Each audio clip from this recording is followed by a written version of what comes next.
Coucou les amis, je vous retrouve, il fait quasiment nuit, vraiment c'est l'horreur, l'hiver, ça c'est pas cool. Mais je voulais juste vous dire que cette vidéo faisait partie des Vlogmas des lutins lecteurs, donc c'est ma deuxième participation parce que c'est la deuxième semaine. Voilà, vous savez tout. Et donc n'hésitez pas à aller voir les autres vidéos des participantes, toutes les infos sont juste en dessous dans la barre d'infos, alors vraiment n'hésitez pas à aller donner un petit peu de soutien et de force à toutes les copines, parce qu'elles font vraiment un travail tip top. Voilà, et maintenant je vous laisse profiter.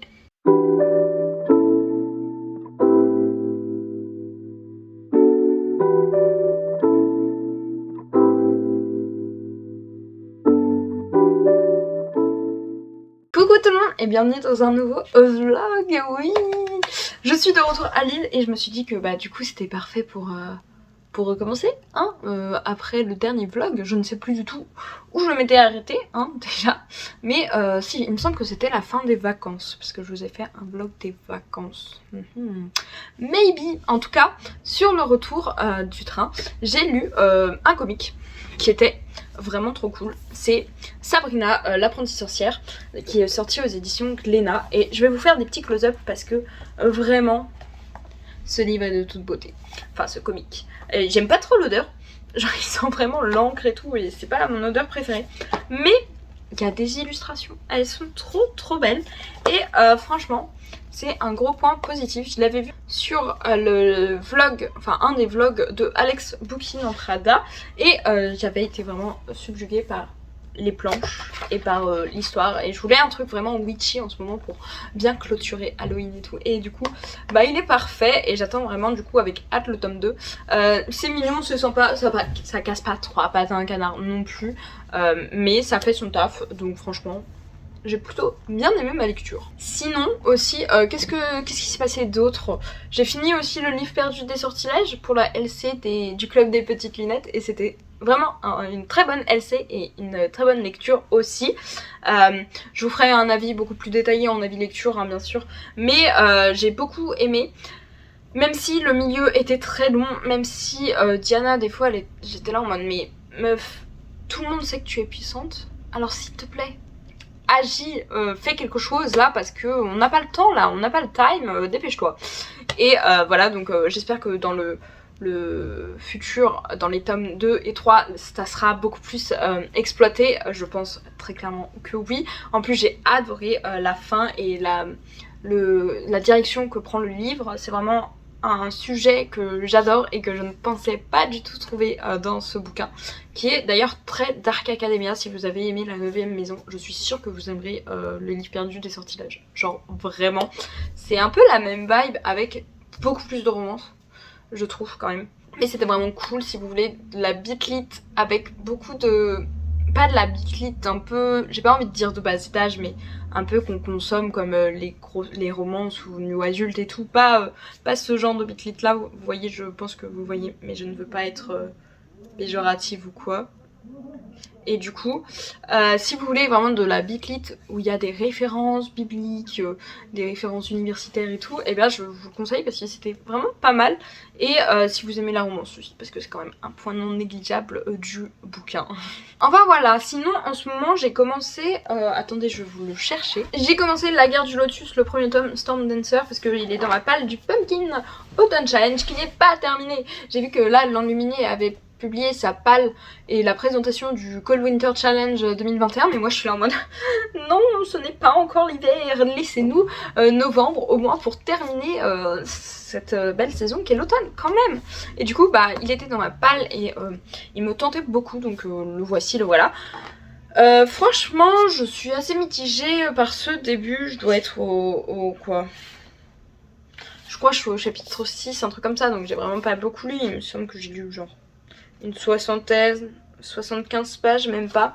Et je trouve qu'il y a beaucoup de mots techniques, dans le sens où J. Christophe utilise des... Il y a quelqu'un qui vient de passer devant ma fenêtre et c'était si gênant parce que je suis vraiment au rez-de-chaussée. Il est passé, il m'a regardé, il y a eu un eye contact et je suis là en mode... Oui, je filme, et alors? Enfin bref, du coup oui, je disais, il y a beaucoup de termes techniques dans le sens où c'est des termes japonais, comme oni, comme hai, enfin plein de mots vraiment techniques, sensei et tout, qui ne sont pas traduits. Enfin, ils sont traduits, il y a un glossaire à la fin, mais on va pas se référer chaque fois au glossaire. Vraiment, les gens passent devant ma fenêtre comme si c'était une rue. En même temps, c'est ce qu'il y a devant. Mais bon. Et du coup, oui, heureusement que je maîtrise un petit peu déjà cet univers et que j'ai déjà quelques mots de vocabulaire, parce que sinon, je pense que je serais complètement perdue. Et du coup, je comprends pas trop. Et puis, il y a beaucoup d'infos, je trouve, qui sont injectées dès le départ là, et moi je suis là en mode oui d'accord, alors il y a ça, il y a ci, il y a machin, il y a truc. En plus tous les personnages, vu que c'est pas des noms à consonance européenne, j'ai tendance à beaucoup les mélanger. Ça c'est je pense une question d'habitude. Du coup un début de lecture assez difficile, et par contre on est tout de suite dans l'action, ça c'est cool, encore une fois.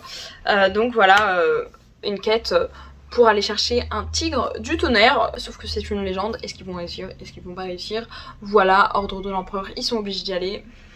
Et en fait, peut-être que la meuf, celle-là, là, bah, elle va le rencontrer, ce tigre du tonnerre, et elle va sauver le peuple. Voilà, ça c'était mon pitch de ce que j'ai compris du résumé. Hein. Donc voilà, c'en est tout pour mes petites lectures. Là, c'est la rentrée, donc je suis de retour à Lille. J'avoue que j'étais tellement bien en Savoie.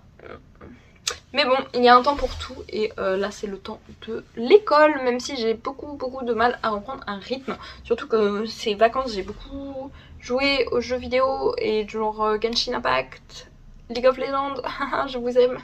Et du coup, bah ouais, un peu compliqué. J'ai aussi moins le temps de lire, parce que je ne prends pas le temps, mais de toute façon c'est un peu toujours comme ça avec moi. Vous savez... je lis en one shot, et après je lis plus pendant genre 2 semaines, et après je relis en one shot, et au final je me retrouve avec 6-8 lectures dans le mois.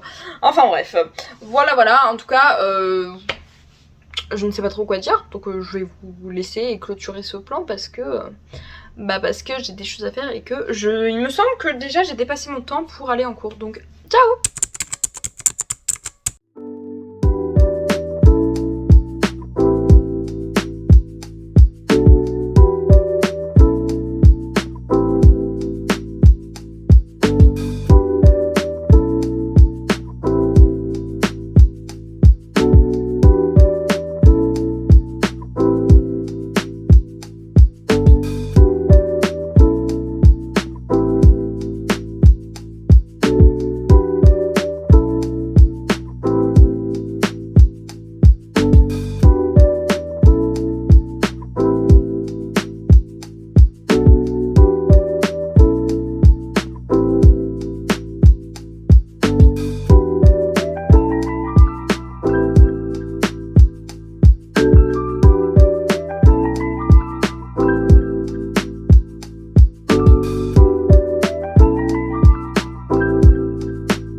Bon, il pleut, c'est génial, il est 8h et je suis en retard.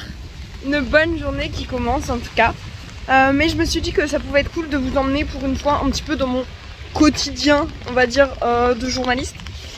Et le quotidien, d'une journaliste, d'une apprentie journaliste, étudiante en journalisme. Et le quotidien d'une étudiante en journalisme, c'est qu'à Lille, il pleut. Donc voilà, vous avez en exclu toutes les news, toutes les scoops. Et là je me dirige vers mon cours de fichage d'actu, parce que en gros toutes les 2 semaines on est répartis par groupe de 15 et on fiche, oh là là, la tempête, et on fiche l'actualité. Et du coup cette semaine c'est à moi, donc moi et mon groupe, et du coup pourquoi pas, let's go, allons-y. Et aussi qu'est-ce que je voulais dire, après je vais à la BU, c'est-à-dire la bibliothèque universitaire, et je me suis dit que ça pouvait être pas mal de vous emmener aussi. Le plan n'est pas ouf, mais bon, on s'adapte.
on est de retour chez moi. Là j'ai fini de faire vraiment tous les trucs que j'avais à faire dehors parce que je suis donc allée à mon cours de fichage et j'ai récupéré un cadeau de Noël et le livre de Saxus. D'ailleurs je l'ai récupéré un jour en avant et j'étais là en mode let's go. Donc je suis contente. Et là du coup donc je rentre et le premier truc que je fais en rentrant, bah là du coup c'était manger. Mais quand je me mets véritablement à travailler, ce que du coup j'ai fait tout de suite, enfin j'ai lancé une vidéo YouTube, voilà. Et ensuite je vais vous montrer, j'ai lancé mon appli phare, l'appli que je ne pourrais pas vivre sans. Donc voilà, je vous l'ai dit, la petite vidéo, tac tac tac. Là, c'est ma to-do list de la semaine, des choses à faire dans la semaine. Donc j'ai beaucoup de choses à faire et je n'ai pas fait grand chose pour l'instant. Et là, vous voyez, j'allais commencer mon montage, voilà, avec ma superbe tête. Et du coup, l'appli que je voulais véritablement vous montrer, elle est là-bas. Voilà, c'est cette appli, c'est l'appli Notion. Et donc vous voyez, là j'ai tous mes jours de la semaine et j'ai ma to-do list par semaine. J'ai aussi là, ici, les tâches, les trucs à rendre. Et là c'est ceux de la semaine prochaine. Et donc voilà, on a tous les trucs vraiment importants. Et donc vous voyez, aujourd'hui je dois finir le montage du reading blog, faire la miniature et publier un post Insta. Donc ça c'est mes trucs que j'ai à faire en perso on va dire. Et on voit il y a une petite séparation et au-dessus j'ai tout ce que je dois faire pour les cours. Donc là j'ai à réviser sur Anki App des trucs, à apprendre de la géographie sur Cetera, c'est un site internet, lire ma fiche d'actu et écrire ma partie perso sur mon film, ça c'est un truc que j'ai à rendre. Donc voilà, et par exemple, hier je devais publier le post Insta et finir la miniature, je ne l'ai pas fait donc j'ai juste eu à les prendre et à les décaler, voilà. Ça me sert vraiment énormément de m'organiser comme ça. Peut-être pas la to-do list papier, mais je sais pas, j'aime bien, ça garde un petit truc sympa. Et du coup, bah voilà, je rentre là, j'allais faire mon montage pour pouvoir avoir la satisfaction de cocher un truc. Et ce vlog n'est pas très esthétique, mais c'est clairement ce que je fais tout le temps. Donc voilà, on continue. Je déclare officiellement la saison des films de Noël ouvert, oui. Là, j'hésite encore entre plusieurs films. Mariage sous la neige, je pense que c'est celui-là que je vais regarder ce soir. Mais il y a aussi Love Hard qui a l'air plutôt pas mal. Voilà.